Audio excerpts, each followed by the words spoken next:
জয় Hind. 7 news নেটওয়ার্কে আপনাদের সকলকে স্বাগত। আর এই মুহূর্তে আমরা রয়েছি নির্বাচনী যে প্রার্থী তালিকা তার বিশ্লেষণে। এখনও পর্যন্ত বিজেপি 19টি আসনে প্রার্থী তালিকা ঘোষণা করেছে। 20টি আসন বলা চলে, কিন্তু একটি আসন অর্থাৎ আসানসোল, সেখানকার প্রার্থী তিনি বেঁকে বসেছেন, তিনি দাঁড়াবেন না। সুতরাং বিজেপির প্রার্থী তালিকা নিয়ে আমরা গত এপিসোডে আলোচনা করেছিলাম। এই আগামীকাল 10 তারিখ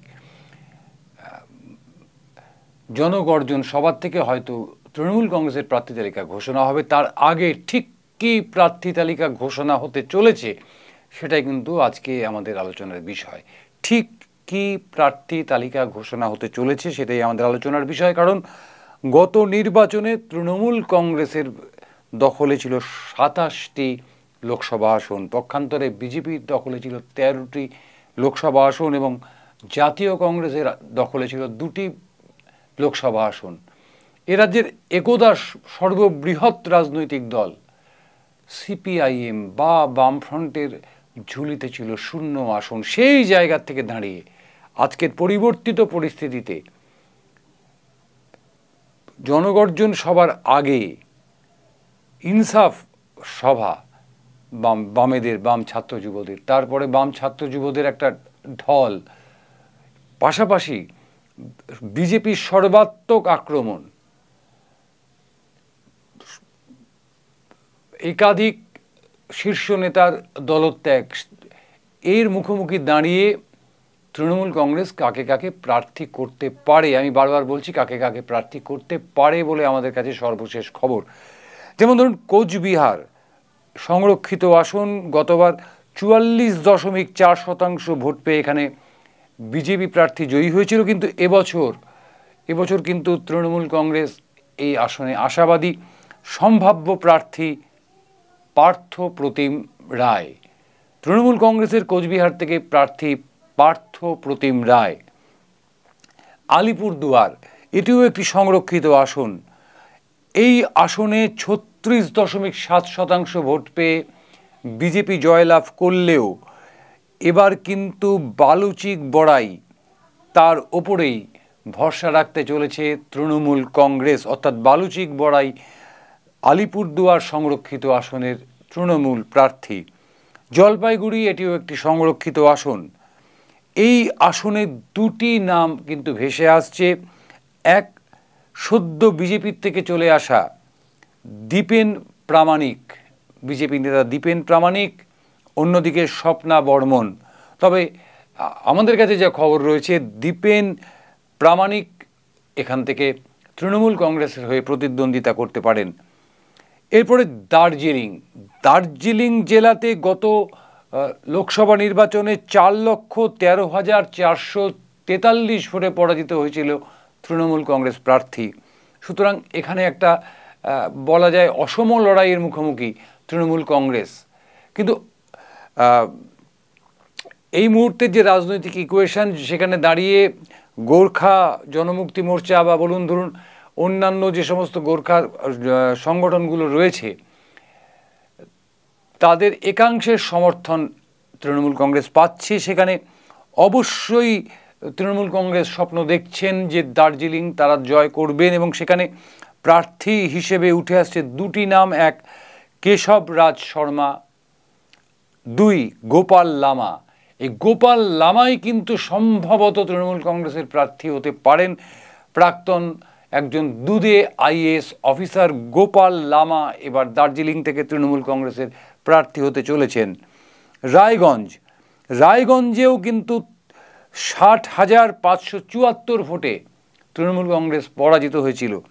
এবার সেই কৃষ্ণ কল্যাণী, এখানে নাম উঠে আসছে কানহাইয়ালাল আগরওয়াল এবং গুলাম রাব্বানি, 3টি নাম। কিন্তু আমাদের যে সূত্রের খবর, সেই সূত্রের খবর বলছে কানহাইয়ালাল আগরওয়াল এবার কিন্তু রায়গঞ্জ থেকে তৃণমূল কংগ্রেস প্রার্থী হিসেবে লড়াই করতে পারেন। বালুরঘাটে এবার একটা চমক রয়েছে।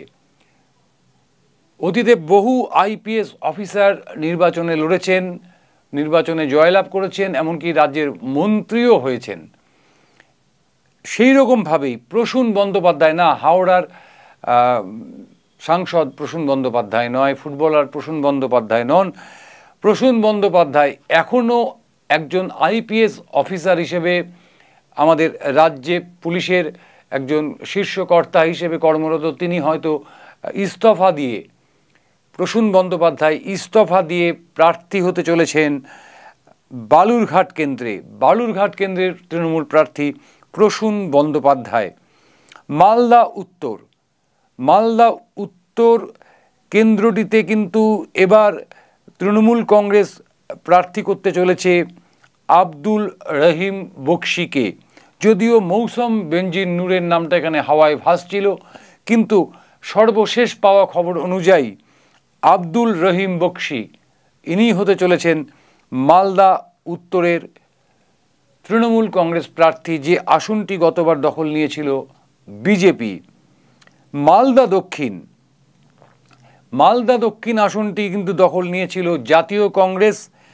৮,২২২ ভোটে এখানে তৃণমূল কংগ্রেস পরাজিত হয়েছিল এবং একটা অদ্ভুত মোচড় দিয়ে মৌসম বেনজির নূরকে কিন্তু এবার মালদা দক্ষিণে প্রার্থী হিসেবে দেখা যেতে পারে। যদিও উঠে আসছে কৃষ্ণেন্দু নারায়ণ চৌধুরী এবং সাবিনা ইয়াসমিনের নাম, তবু আমাদের যে পর্যবেক্ষণ তাতে কিন্তু মালদা দক্ষিণের প্রার্থী হতে চলেছেন মৌসম বেনজির নূর। এবার হচ্ছে জঙ্গিপুর আসনটিতে খলিলুর রহমান, তার ওপরেই জঙ্গিপুরের খলিলুর রহমান প্রাক্তন বলবো না বিদায়ী যে সাংসদ, তার ওপরেই তৃণমূল ভরসা রাখতে চলেছেন। এরপরে আসছি বহরমপুর আসন।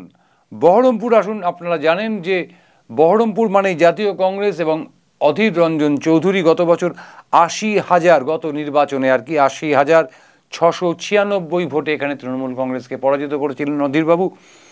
এবার কিন্তু তার বিরুদ্ধে প্রার্থী হিসেবে দুজনের নাম ভাসলেও, এক অরূপ সরকার, দুই শাওনি সিংহ রায়ের নামটাতেই কিন্তু যাকে বলা হয় ফাইনালাইজ করা হচ্ছে, অর্থাৎ এই শাওনি সিংহ রায় এবার বহরমপুর কেন্দ্রে তৃণমূল কংগ্রেসের প্রার্থী হতে চলেছেন। মুর্শিদাবাদ কেন্দ্রে আবু তাহের খান জয়ী প্রার্থী, তার উপরই ভরসা রাখছে তৃণমূল কংগ্রেস। কৃষ্ণনগর নিয়ে কোনো আলোচনার অবকাশই নেই, কারণ কৃষ্ণনগর কেন্দ্রের সাংসদ মহুয়া মৈত্র, তাকে মাস তিনেক আগে যখন তার সাংসদ পদ খারিজ করা হয় তখনই মমতা বন্দ্যোপাধ্যায় ঘোষণা করে দিয়েছিলেন যে কৃষ্ণনগর আসন থেকে মহুয়া মৈত্র লড়াই করবেন। মহুয়া মৈত্রই লড়াই করছেন। রানাঘাট এটি একটি সংরক্ষিত আসন এবং এখানে প্রশ্নাতীতভাবে একজনের নামই আসছে, তিনি হচ্ছেন মুকুটমণি অধিকারী, বিজেপির এমএলএ। গত পরশু তৃণমূল কংগ্রেসের মিছিলে হেঁটে তিনি যোগ দিয়েছেন তৃণমূল কংগ্রেসে এবং এই শর্তে যে তাকে রানাঘাটে প্রার্থী করতে হবে। সুতরাং সেই শর্ত মেনেই রানাঘাট সংরক্ষিত আসনে তৃণমূল কংগ্রেস প্রার্থী মুকুটমণি অধিকারী। বনগাঁ এটিও একটি সংরক্ষিত আসন। সুব্রত ঠাকুর অর্থাৎ বিজেপি প্রার্থীর ভাই, তার নাম যেমন উঠে আসছে এখানে, কিন্তু পাশাপাশি মমতা বালা ঠাকুরকে সদ্য রাজ্যসভায় পাঠিয়েছেন মমতা বন্দ্যোপাধ্যায়। সেক্ষেত্রে মমতা বালা ঠাকুরের নামটি বাতিল হয়ে যাচ্ছে, আমাদের হিসেব মতন বাতিল হয়ে যাচ্ছে। সেখানে কিন্তু এই ঠাকুর পরিবারের একজন কন্যা, তার নাম এখনও স্থির হয়নি, তিনিও কিন্তু এই বনগাঁ আসনে লড়াই করতে পারেন তৃণমূল কংগ্রেসের প্রার্থী হিসেবে। তবে আমাদের হিসেবে সুব্রত ঠাকুর বনগাঁর সম্ভাব্য প্রার্থী। ব্যারাকপুর নিয়ে অনেক আলোচনা হচ্ছে। রাজ চক্রবর্তীর নাম কার্যত শিলমোহর পেয়ে গেছিল, কিন্তু আমাদের কাছে এই মুহূর্তে যে খবর এসে পৌঁছেছে তাতে কিন্তু ব্যারাকপুর আসনে আবারও অর্জুন সিং গত নির্বাচনে এই ব্যারাকপুর আসন থেকে তৃণমূল কংগ্রেস প্রার্থীকে পরাস্ত করেছিলেন বিজেপি প্রার্থী হিসেবে এবং তারপরে তিনি তৃণমূল কংগ্রেসে যোগ দিয়েছিলেন। এই মুহূর্তের যা পরিসংখ্যান তাতে ব্যারাকপুর আসনে ৫ জন বিধায়ক অর্জুন সিংয়ের বিরোধিতা করছেন, আর একজন বিধায়ক বিজেপির, যিনি আবার অর্জুন সিংয়ের পুত্র, তাকে হয়তো অর্জুন সিং ম্যানেজ করে নিতে পারবেন। কিন্তু কি হিসেবেই অর্জুন সিংকে মমতা বন্দ্যোপাধ্যায় শেষ মুহূর্তে ব্যারাকপুরের প্রার্থী হিসেবে মনোনয়ন দিচ্ছেন, সেটা কিন্তু আমাদেরকে ভেবে দেখতে হবে। সুতরাং ব্যারাকপুরে রাজ চক্রবর্তী না অর্জুন সিং শিলমোহর পাচ্ছেন শেষ মুহূর্তে।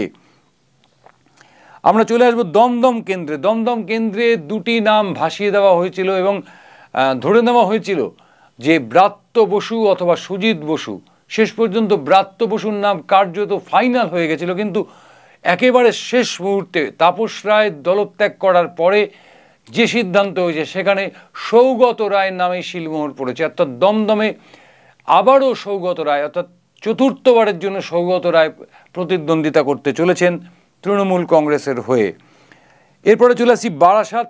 প্রশ্নাতীতভাবে কাকলি ঘোষ দস্তিদার, দ্বিতীয়বার উল্লেখ করার দরকার নেই, কাকলি ঘোষ দস্তিদার।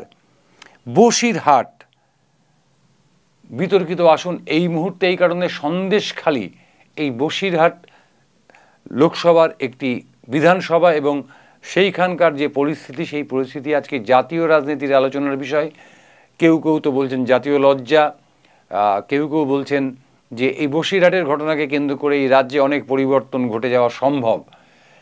এবং বসিরহাট কেন্দ্রে নুসরত জাহানকে ছাঁটাই করে প্রথমে ভাবা হয়েছিল হাজী নুরুলের নাম, আমরা সে কথা আমরা জানিয়েও ছিলাম, কিন্তু সর্বশেষ যে আপডেট চলে এলো আমাদের কাছে, সেখানে প্রিয়দর্শিনী হাকিম, রাজ্যের গুরুত্বপূর্ণ মন্ত্রী, তৃণমূলের শীর্ষ নেতা ফিরহাদ হাকিম, ববি হাকিমের মেয়ে প্রিয়দর্শিনী হাকিম প্রার্থী হতে চলেছেন। কোনো কারণে প্রিয়দর্শিনী হাকিম যদি রাজি না হন, তাহলে এখানে কিন্তু আরেক বিধায়ক, তৃণমূলের বর্ষিয়ান নেতা প্রয়াত সাধন পাণ্ডের মেয়ে শ্রেয়া পাণ্ডে এই আসনে লড়াই করতে পারেন।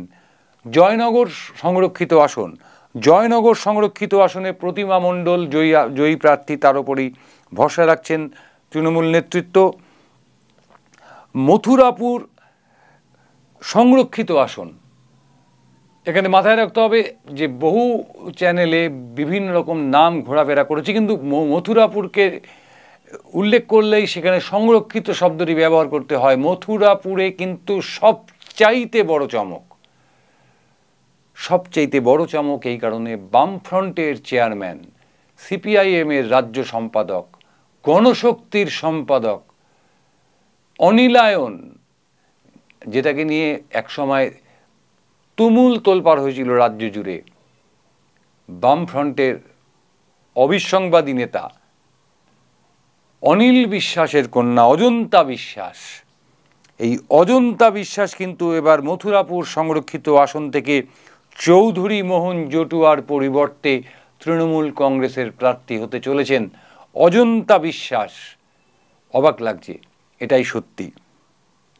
এরপরে চলে আসছি ডায়মন্ড হারবার, কোনো প্রশ্ন নেই, তৃণমূল কংগ্রেসের সেনাপতি আপনার অভিষেক বন্দ্যোপাধ্যায় এই আসনের প্রার্থী। যাদবপুর কেন্দ্রে গতবার মিমি চক্রবর্তী তৃণমূল প্রার্থী হিসেবে জয়লাভ করেছিলেন, আপনারা জানেন। মিমি চক্রবর্তী কয়েকদিন আগে সমস্ত পদ ত্যাগ করে আর দাঁড়াতে রাজি হননি, বা যাদবপুরে অন্ততপক্ষে আর দাঁড়াবেন না এরকম ইচ্ছা প্রকাশ করেছিলেন।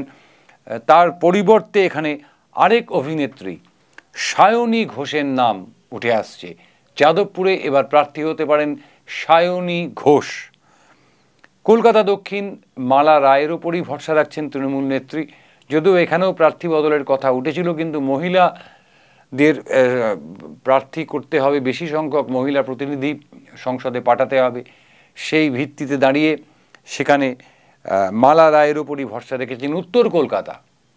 উত্তর কলকাতায় কোনো পরিবর্তন হচ্ছে না, সুদীপ বন্দ্যোপাধ্যায় বিতর্কিত, অর্থাৎ যাকে কেন্দ্র করে কুণাল ঘোষ বিস্ফোরণ ঘটিয়েছেন, যাকে কেন্দ্র করে তাপস রায় বরানগরের বিধায়ক এবং রাজ্য বিধানসভার উপমুখ্য সচেতক প্রাক্তন, তিনি তো দলই ছেড়ে দিলেন, সেই সুদীপ বন্দ্যোপাধ্যায়কেই কিন্তু মমতা বন্দ্যোপাধ্যায় প্রার্থী হিসেবে দেখছেন কলকাতা উত্তর। হাওড়ায় রাজীব বন্দ্যোপাধ্যায়ের নামটা হাওয়ায় উঠলেও প্রার্থী হচ্ছেন প্রসূন ব্যানার্জি, পিকে ব্যানার্জির ভাই, ভারতীয় ফুটবল দলের প্রাক্তন অধিনায়ক অর্জুন প্রসূন বন্দ্যোপাধ্যায়। উলবেড়িয়া আসনে প্রার্থী হচ্ছেন সাজদা আহমেদ, অর্থাৎ প্রার্থী বদল হচ্ছে না, সাজদা আহমেদ। শ্রীরামপুরেও কোনো প্রার্থী বদলের খবর নেই, সেখানেও কল্যাণ বন্দ্যোপাধ্যায়। হুগলিতে রত্না দেনাগ আর প্রার্থী হচ্ছেন না, সেই ক্ষেত্রে মিমি চক্রবর্তীকে যাদবপুর থেকে সরিয়ে এনে এই হুগলি আসনে প্রার্থী করা হতে পারে, যদিও এখানেও রচনা ব্যানার্জি, আরেক অভিনেত্রী দিদি নাম্বার ওয়ান, তার নামটা কিন্তু ভেসে আসছে। কিন্তু আমাদের প্রাথমিক যে তালিকা সেখানে মিমি চক্রবর্তীর নামটাই কিন্তু সর্বাগ্রে রয়েছে। আরামবাগ সংরক্ষিত আসন, আরামবাগে অসীমা পাত্র অর্থাৎ অপরূপা পোদ্দারকে সরিয়ে দিয়ে এখানে অসীমা পাত্র, ধনেখালির বিধায়ক অসীমা পাত্রকে তৃণমূল কংগ্রেস প্রার্থী করতে চলেছে। তমলুকের প্রার্থী আবার একটা ধামাকা, দিদি নাম্বার ওয়ান। তমলুকে এবার রাস্তায় ঘাটে দেখা যেতে পারে দিদি নাম্বার ওয়ানে যিনি প্রশ্ন করে বেড়ান, এবার তমলুকের মানুষের প্রশ্ন মানে জর্জরিত হতে পারেন তিনি হচ্ছেন রচনা ব্যানার্জি, অভিনেত্রী রচনা ব্যানার্জি। কাঁথি, এই তমলুক এবং কাঁথি এই দুটোকেই বলা হয় অধিকারীদের গড়, অর্থাৎ প্রাক্তন তৃণমূল নেতা শুভেন্দু অধিকারী, শিশির অধিকারী তাদের গড়। সেই গড়ে যেমন তমলুকে রচনা ব্যানার্জি দাঁড়াচ্ছেন, ঠিক সেইভাবে কাঁথিতে এবার কিন্তু সৌমেন মহাপাত্র, তার উপরে তৃণমূল কংগ্রেস ভরসা রাখতে চলেছে, যদিও উত্তম বারিকের নামটাও কিন্তু ভেসে বেড়াচ্ছে। এবার চলে আসছি আমরা ঘাটাল কেন্দ্রে। ঘাটাল কেন্দ্র নিয়ে কোনো বিতর্ক নেই, যদিও একটা সময় বিতর্ক তৈরি হয়েছিল যে দেব রাজনীতি থেকে সন্ন্যাস নিতে চাইছিলেন, কিন্তু সেই সমস্যা মিটে গেছে। দেব অধিকারী, দীপক অধিকারী এখানে তৃণমূল কংগ্রেসের মুখ। ঝাড়গ্রাম, এই ঝাড়গ্রাম আসনটি মাত্র 11,767 ভোটে পরাস্ত হয়েছিলেন তৃণমূল কংগ্রেস প্রার্থী। এখানে এবার প্রার্থী বদল করার একটা সমূহ সম্ভাবনা দেখা গেছে, এবং সাঁওতালি সিনেমার নায়িকা এটাই শুধু তার পরিচয় নয়, একই সঙ্গে তিনি রাজ্যের 2টি দপ্তরের স্বাধীন দায়িত্বপ্রাপ্ত মন্ত্রী। তার মধ্যে যেটা সবচেয়ে গুরুত্বপূর্ণ সেটা হচ্ছে রাজ্যের বনমন্ত্রী, অর্থাৎ জ্যোতিপ্রিয় মল্লিক যখন জেলে, তার দপ্তর যিনি সামলাচ্ছেন সেই বীরবাহা হাঁসদা, সাঁওতাল সিনেমার নায়িকা এবং রাজনীতিবিদ, বিধায়ক, মন্ত্রী বীরবাহা হাঁসদার নামটাই কিন্তু তৃণমূল কংগ্রেসের পক্ষ থেকে এখানে উঠে আসছে, যদিও শেষ মুহূর্তে চেঞ্জ হলেও হতে পারে, কারণ একটা দুটি গুরুত্বপূর্ণ দপ্তরের মন্ত্রী, তাকে ছেড়ে দেওয়া যাবে কিনা সে বিষয় নিয়ে শেষ মুহূর্তে আলোচনা এই মুহূর্তে চলছে তৃণমূলের অন্দরে। এরপরে মেদিনীপুর, আপনাদের আগেই জানিয়েছি যে মেদিনীপুরে এবার প্রার্থী হচ্ছেন অভিনেত্রী জুন মালিয়া। মেদিনীপুর লোকসভা কেন্দ্রের সাংসদ কিন্তু দিলীপ ঘোষ, যিনি এবার প্রার্থী হচ্ছেন না। মেদিনীপুর বিধানসভা কেন্দ্রের বিধায়ক কিন্তু জুন মালিয়া। বিধায়ক জুন মালিয়া এবার সাংসদ জুন মালিয়ায় পরিণত হন কিনা মেদিনীপুরের দিকে সবার দৃষ্টি থাকবে। পুরুলিয়া, এই আসনটিও কিন্তু 2,04,732 ভোটে পরাস্ত হয়েছিল তৃণমূল প্রার্থী। এবার সেখানে শান্তিরাম মাহাতো, পুরুলিয়ায় শান্তিরাম মাহাতো, তার উপরে ভরসা রাখছেন তৃণমূল নেতৃত্ব। বাঁকুড়া, এই বাঁকুড়া আসনটাতেও কিন্তু সুভাষ সরকার বিজেপি প্রার্থী, এবারও বিজেপি প্রার্থী হয়েছেন। সেই সুভাষ সরকার বাঁকুড়া কেন্দ্রে 1,74,333 ভোটে পরাস্ত হয়েছিলেন। এবারও কিন্তু তার বিরুদ্ধে প্রার্থী তালিকায় দুটি নাম ভেসে আসছে, এক অরূপ চক্রবর্তী, দুই সায়ন্তিকা ব্যানার্জি, অভিনেত্রী সায়ন্তিকা। সেই জায়গায় দাঁড়িয়ে অরূপ চক্রবর্তীর পাল্লাই কিন্তু ভারী। আবারও বলি, দুটি নাম ভেসে আসছে, অরূপ চক্রবর্তী এবং অভিনেত্রী সায়ন্তিকা ব্যানার্জি। সেই জায়গায় দাঁড়িয়ে অরূপ চক্রবর্তীর পাল্লাই কিন্তু ভারী তৃণমূল কংগ্রেসের অন্দরে। বিষ্ণুপুর এরপরের আসন, বিষ্ণুপুর সংরক্ষিত আসন। এখানে আপনারা সবাই জানেন যে সৌমিত্র খান গত নির্বাচনে, সৌমিত্র খান বিজেপি প্রার্থী হিসেবে গত নির্বাচনে ৭৮,০৪৭ ভোটে জয়ী হয়েছিলেন, কিন্তু তারপরে অনেক জল গড়িয়েছে। শুধুমাত্র রাজনীতিতে নয়, শুধুমাত্র রাজনীতিতেই নয়, তার পরিবারেও। তার পারিবারিকভাবে স্ত্রীর সঙ্গে বিচ্ছেদ ঘটেছে এবং তৃণমূল কংগ্রেস তুরুপের তাস হিসেবে তার স্ত্রী সুজাতা মণ্ডলের উপর ভরসা রাখছেন এই বিষ্ণুপুর আসনটিকে দখলে নেওয়ার জন্য। অর্থাৎ বিষ্ণুপুরে এবার তৃণমূলের মুখ সুজাতা মণ্ডল। বর্ধমান পূর্ব তৃণমূল কংগ্রেসের আসন। এখানে সুনীল কুমার মণ্ডল তৃণমূল কংগ্রেসের প্রার্থী হিসেবে জিতলেন এবং এবারেও সুনীল কুমার মণ্ডলের ওপর ভরসা রাখলেও আরও একটি নাম ভাসিয়ে দেওয়া হচ্ছে, সে হচ্ছে শম্পা ধারা। কিন্তু আমাদের যে খবর, সেই খবরে সুনীল মণ্ডল অর্থাৎ বর্তমান সাংসদের ওপরেই ভরসা রাখছেন তৃণমূল নেত্রী, কারণ তিনি মনে করছেন যে প্রাক্তন জয়ী সমস্ত সাংসদকেই এবার টিকিট দেওয়া হবে। এবার চলে আসি বর্ধমান দুর্গাপুর। মাত্র ২,৪৩৯ ভোটে এই বর্ধমান দুর্গাপুর আসনটি এস আলুওয়ালিয়া বিজেপির প্রার্থী জয়ী হয়েছিলেন। সেখানে কিন্তু একটা বিরাট চমক দিতে চলেছেন তৃণমূল নেত্রী বা তৃণমূল কংগ্রেস। সেখানে কীর্তি আজাদ, আপনারা সবাই নামটা জানেন, প্রাক্তন ভারতীয় দলের একজন উল্লেখযোগ্য ক্রিকেটার, জাতীয় দলের নির্বাচক হয়েছেন। সেই কীর্তি আজাদের নামটা কিন্তু এখানে প্রথম উঠে আসছে।